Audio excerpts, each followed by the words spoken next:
Hola, hola, muy buenos días, buenas tardes, buenas noches, donde quiera que estés. Recuerda que hablas con el doctor Manuel Palmesano, médico internista, experto en diabetes y riesgo cardiovascular, y que estamos continuando con las charlas durante el día de los días de aislamiento por positividad de COVID-19.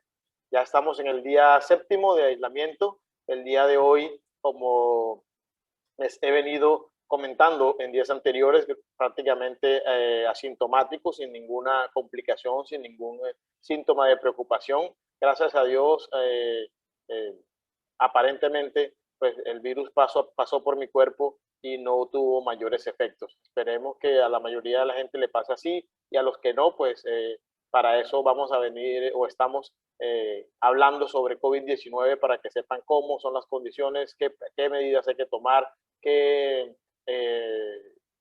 resguardo hay que cumplir para tratar de evitar la infección y sobre todo las complicaciones de esta infección viral. Por eso el día de hoy vamos a continuar las charlas con un tema que es el del tratamiento de la infección COVID-19. De antemano tengo que comunicarles que esta charla no se trata de patrocinar la automedicación, no se trata de darle aquí nombres de medicamentos y dosis para que ustedes se puedan tratar, porque eso debe ser guiado de la mano de un facultativo, de su médico de confianza, de su médico tratante. Básicamente voy a dar unas nociones generales de cuáles son los pilares del tratamiento, sin ahondar en dosis, ahondar en cuestiones de nombres quizás, para que no vaya a haber confusión y haya algún malentendido en esta charla.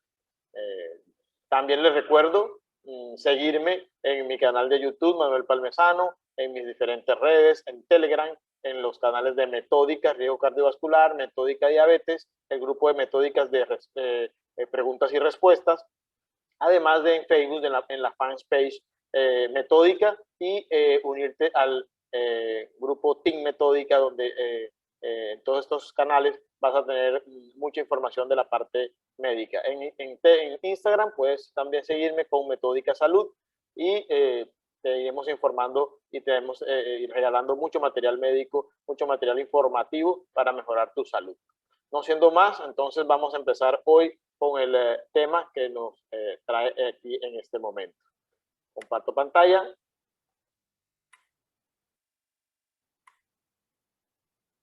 Y como les decía, estamos ya en el séptimo día de aislamiento por positividad de COVID, y queremos para el día de hoy traerles un tema bastante importante, que es el tema de tratamiento del COVID-19. Para esto vamos a empezar a ver nuevamente nuestro esquema. Esta es la base del COVID-19, si se han dado cuenta, el esquema de los días, que es supremamente importante que lo conozcan. Entonces ya sabemos que desde el primer día de infección, que es el periodo de incubación, hasta más o menos entre 5 a 7 días, muy probablemente el paciente va a cursar con una sintomatología de un resfriado común. Esto quiere decir de fiebre, malestar general, algunas molestias, cefalea, dolores de cabeza, dolores osteomusculares, que se pueden tratar, digámoslo, como una infección viral gripal usual, y que tenemos que estar muy, muy atentos cuando ya tenemos sintomatología sugestiva del COVID-19, de estar muy pendientes del inicio entre el sexto, séptimo día de la fase sintomática, que es donde se adicionan las posibles complicaciones de esta infección viral, y donde es el punto de partida donde va a destinar el paciente a una mejoría o hacia un camino más tortuoso. Para esto, o en este momento, generalmente cuando ya identificamos el día 1 del periodo sintomático, es cuando se debe iniciar ya el tratamiento. ¿Para qué? Para evitar las complicaciones que ya de todos es conocido, como las insuficiencias respiratorias, neumonías asociadas a la infección viral, y complicaciones como eventos cerebrovasculares, infartos y las otras complicaciones que puede traernos esta infección por coronavirus. Habíamos dicho que los pilares del tratamiento en el inicio de esta fase son tres. se basan en medicamentos antiinflamatorios e inmunomoduladores, en los anticoagulantes o antiplaquetarios y en antibióticos. ¿Por qué en estos tres pilares o estos tres medicamentos, estos tres grupos de medicamentos es donde está la base del tratamiento? Porque es donde se presentan las complicaciones asociadas a COVID. Para esto, ¿y por qué llegamos a esta conclusión? La parte médica, la parte científica, es porque conocemos o ya hemos estudiado la fisiopatología de la infección viral. Esto se basa, o el tratamiento es basado en fisiopatología de la infección viral, en estudios de cómo se comporta el virus cuando entra a nuestro organismo y lo que sucede en nuestro organismo cuando el virus se replica, cuando el cuerpo se defiende y cuando se expresa toda la cascada de defensa del organismo. Entonces, esto es importante y lo recalco porque los tratamientos o el tratamiento es basado en información científica. Sí, yo entiendo que aparte de eso, nuestra cultura y nuestra idiosincrasia nos lleva a que también tomemos el agua del cogollo de mango, la moringa, el matarratón, los baños y todo ese tipo de cosas, que no es que esté mal, porque eso se adiciona y es entendible en nuestra idiosincrasia, en nuestra cultura, pero que eso, digamos que ayuda a algunos síntomas, más que todo a la sintomatología, pero no es un tratamiento como tal del de la infección. Entonces, eso tiene que quedar claro. El tratamiento no son las aguas aromáticas, las infusiones calientes y ese tipo de cosas que te pueden ayudar a quizás a conciliar, a estar más tranquilo, a conciliar mejor el sueño y ese tipo de cosas, pero no están tratando la patología. Y esto es muy importante porque no se trata de esta forma. Ayuda a algunos síntomas, pero no estamos tratando la infección cuando no utilizamos el tratamiento adecuado. Y esto, vuelvo y repito, es supremamente importante, lo recalco, porque a veces se piensa que solamente con estas infusiones puede mejorar y no es de esta forma. ¿Qué pasa? Que repetimos, el 80% de las infecciones por coronavirus van a ser asintomáticas o con síntomas muy leves. Entonces, si nos tomamos esas infusiones y esas aromáticas calientes, pues igual vamos a mejorar así no la tomemos. Entonces, no es la solución tomar eso, no es el tratamiento tomar estas infusiones. Entonces, esperamos que eso quede claro para todos y que tengamos en cuenta que lo que hay que tener en cuenta es el inicio del periodo sintomático y en ese momento tomar las medidas pertinentes para evitar las complicaciones. Entonces, lo primero, tratamiento para el COVID. ¿Cuál es el tratamiento? Las primeras medidas, el primer tratamiento, lavado de manos, aislamiento social y uso de tapabocas. Ese es el mejor tratamiento que podemos hacer inicialmente. ¿Por qué? Porque es el que va a evitar que nos contagiemos. Y si no nos contagiamos, nos evitamos todas las complicaciones, todo el tratamiento y todo lo que se deriva de una infección por COVID. Entonces, lo primero y en lo que nos enfocamos es en el autocuidado, en el lavado continuo de manos, en el uso de tapabocas y aislamiento social. Ese es el primer tratamiento, el que les recomiendo a todos, el mejor, con el que no tenemos que ni siquiera los médicos intervenir, solamente el paciente, la persona es el que hace su propio autocuidado y con eso va a estar completamente segura, cubriéndose a ellos mismos y cubriéndose a su familia. Ya cuando lamentablemente entramos a un periodo de incubación y que decimos, bueno, yo creo que me contagié y a los segundo día empezamos con malestar, la fiebre, el decaimiento, los dolores de cabeza, los dolores osteomusculares, que más o menos ya también lo hemos comentado, entre 2 a 3 días es la fase donde dura esta situación, pues no es el momento de iniciar tratamiento de los pilares. Este es un manejo que se hace normalmente sintomático. ¿Con qué? Con lo que normalmente manejamos los resfriados comunes o las infecciones virales respiratorias, como son antigripales, como son los antihistamínicos, tipo acetaminofén, paracetamol, loratadina o cetiricina, los antipiréticos, como lo son el acetaminofén y paracetamol, y abundantes líquidos, agua de limón, infusiones y todas estas cosas que podemos tomar, que nos da nuestra abuela, que nos da nuestra mamá, nuestra tía, todo eso lo podemos hacer sin ningún problema. Posteriormente a esto, después al quinto o séptimo día de esa infección, tenemos que estar vigilantes. Entonces, la segunda medida, vigilancia. Primera medida, todas las contenciones que hay para evitar el contagio. Segunda medida, vigilancia en la fase de incubación y cuando empiece el primer día del periodo sintomático.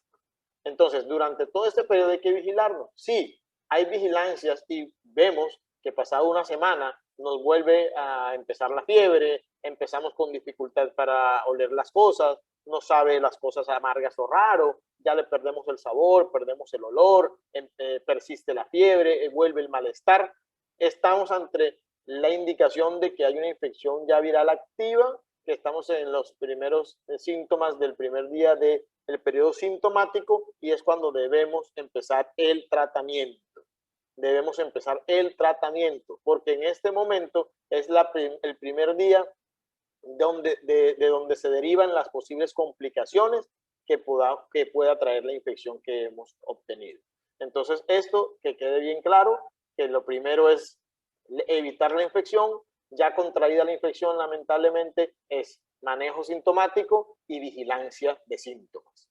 Cuando los síntomas aparecen, nos vamos entonces al tratamiento que el tratamiento, repito, va a ser basado o va a ser centrado en la fisiopatología del virus.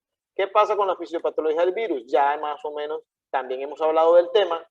Cuando entra el virus, el cuerpo responde con una inmunidad humoral, la inmunidad humoral que es en la inicial, que es en la fase de incubación, nos da una reacción del cuerpo, trata de contener el virus se contiene más o menos, pero el virus es muy inteligente y empieza a mutar, a replicarse, su ARN replicarse en la ADN de los núcleos celulares del cuerpo y posteriormente cuando ya hay una colonización mayor, que ya está el virus totalmente diseminado en los órganos, empieza la sintomatología por segunda vez y empezamos a mirar que es el primer día del periodo sintomático. En esta replicación, ¿qué se empieza a dar? Se empieza a dar todo lo que es la cascada,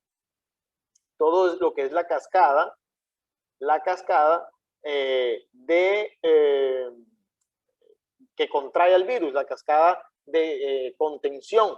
Entonces ya fue una primera de inmunidad, viene la segunda cascada, pero esta sobreexpresión del virus, como le había comentado anteriormente, esta sobreexpresión del virus hace que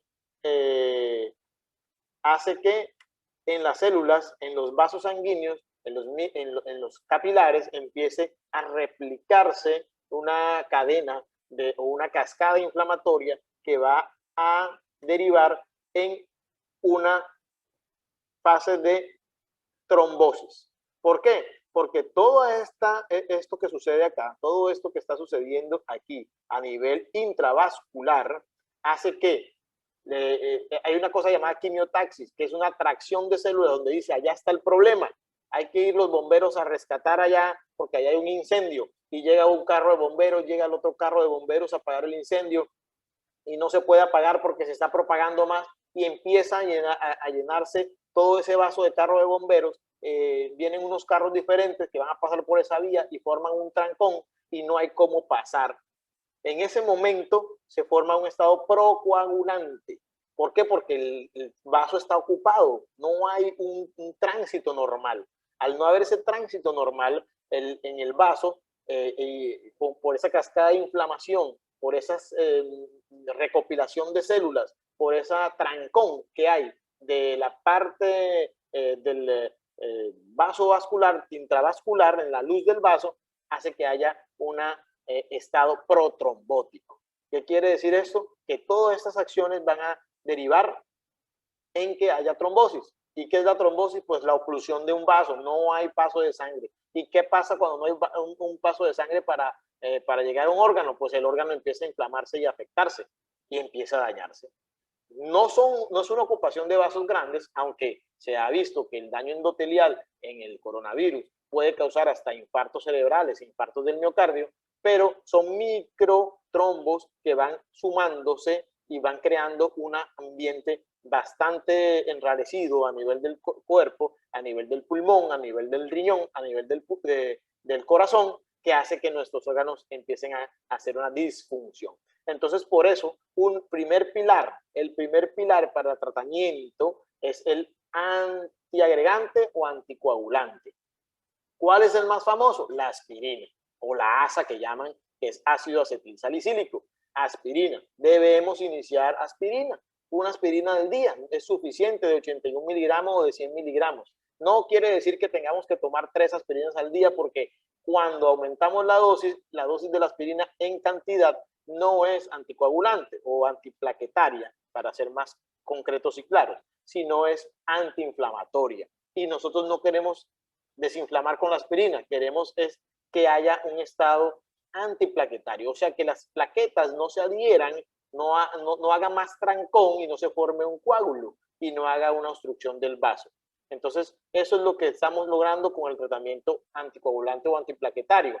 Hay pacientes que ya están en un estado diferente, más afectado, que necesitan hospitalización, donde la aspirina no es la indicada, sino ya la enoxaparina, que es una heparina de bajo peso molecular, que es una anticoagulante.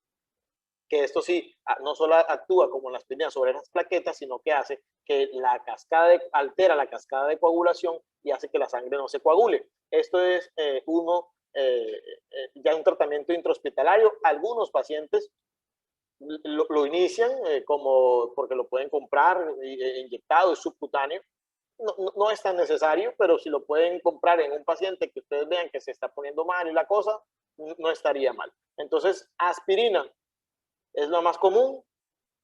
Anticoagulantes, hay anticoagulantes orales como pues ya de segunda generación, como el apixaban, el rivaroxaban. Esas cosas son bastante caros y no están indicados solamente para tomar 7 días. Yo pienso que con la aspirina sería suficiente, aunque en algunos casos especiales que hay que usarlos. Entonces, que quede claro por qué en primera instancia, uno de los pilares del tratamiento para la infección por coronavirus es los antiplaquetarios o anticoagulantes, porque hay que evitar que se forme el trombo, y más o menos explicado con lo de los carros de bomberos. Esa es una de las fisiopatología del coronavirus. Por eso, ¿cuál es la segunda?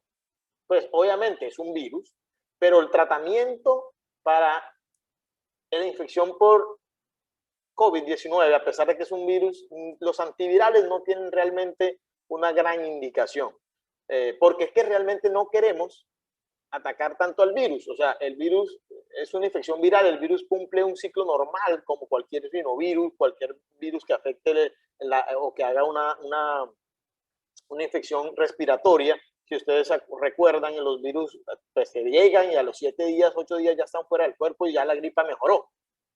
Por eso no hay un tratamiento muy específico contra el virus. Sin embargo, se han utilizado algunos antivirales, digamos todo lo que es el lopinovir, el resendevir. Todo eso se ha utilizado pues, para disminuir la replicación viral, pero no es un tratamiento tan contundente para disminuir lo que son las complicaciones del coronavirus. Sin embargo, con el estado anterior, que es el estado protrombótico, y las sintomatologías, se va digamos, creando en el organismo un caldo de cultivo para colonización